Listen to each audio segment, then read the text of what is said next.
Today we'll be looking at crop nutrition and fertiliser placement for both transplanted and direct-seeded vegetable crops.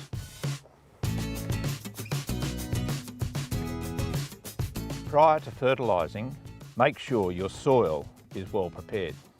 Whether you are preparing a flat surface or a raised bed, ensure that you have 20 centimetres of soil that is of good tilth.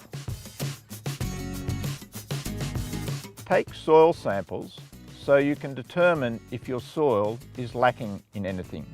All you need to do this is a piece of PVC pipe 2 centimetres in diameter and at least 20 centimetres long.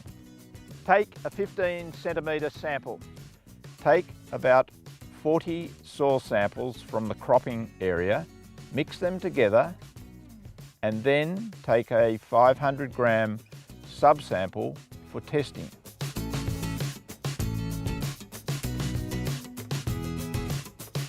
A soil pH test kit like this one will help you find out if your soil is too acidic.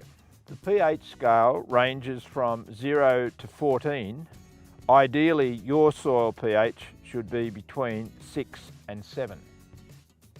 Getting the pH right is important because if your soil is too acidic, not all the nutrients in the soil will be available to your plants, especially phosphorus. If your soil pH is below 6, add lime. You should be able to source this lime locally. Apply at a rate of about 250 grams per square metre.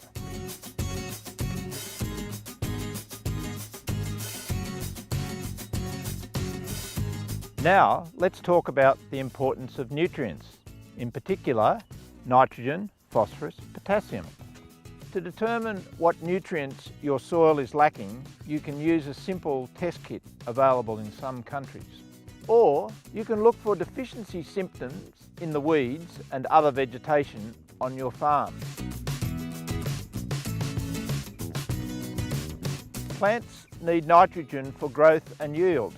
It is the most important of the plant nutrients.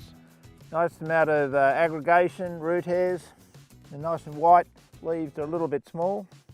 When plants are low in nitrogen, they are small and the leaves are pale green. The older leaves may turn yellow and die prematurely. Phosphorus is important for root establishment and the early growth of vegetables. You've got a good root ball, nice white roots. When plants are low in phosphorus, the older leaves turn purple. Potassium is the other main plant nutrient. When plants are low in potassium, the older leaves turn yellow and brown around the edge.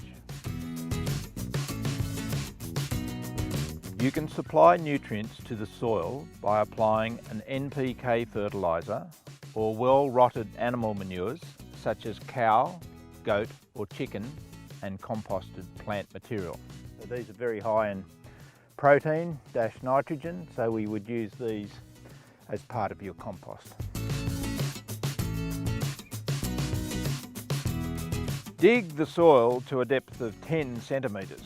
For direct-seeded crops that will develop taproots, sprinkle the fertiliser evenly throughout the bed and thoroughly incorporate into the bed. For transplanted crops with lateral roots, place a band of fertiliser either side of where the seedlings will be planted. For newly transplanted seedlings, soluble starter fertilisers or diluted liquid manure should be used to stimulate root growth and avoid transplant shock. To keep your crops healthy and supplied with nutrients right up until harvest time, apply side dressings of NPK, animal manures or plant compost. Do this about every 2 to 4 weeks, depending on the crop. This is especially important after heavy rain. So the lesson here is, give your soil what it needs so it can give your vegetable crop what it needs to provide you and your family with fresh, healthy vegetables and increase your farm income.